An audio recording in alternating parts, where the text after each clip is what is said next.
તો અમદાવાદમાં 80માં સ્વાતંત્ર્ય પર્વ નિમિત્તે રિક્ષા રેલીનું આયોજન કરવામાં આવ્યું. મેમનગરથી શરૂ થયેલી આ રેલી ઇસ્કોન અને નહેરુનગર થઈને ગુજરાત યુનિવર્સિટી સુધી પહોંચી હતી. રિક્ષા ચાલક યુનિયને આ રેલીનું આયોજન કર્યું હતું, જેમાં શહેરના 400 જેટલા રિક્ષા ચાલકો જોડાયા હતા.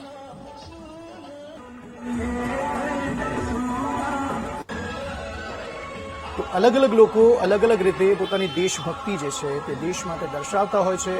એવામાં રિક્ષા ચાલકો દ્વારા પણ પોતાની દેશભક્તિ દર્શાવવામાં આવી. એક રેલી સ્વરૂપે 400થી વધુ જેટલી રિક્ષાના ચાલકો આ રેલીમાં જોડાયા હતા અને સ્વાતંત્ર્ય પર્વની ઉજવણી કરી હતી.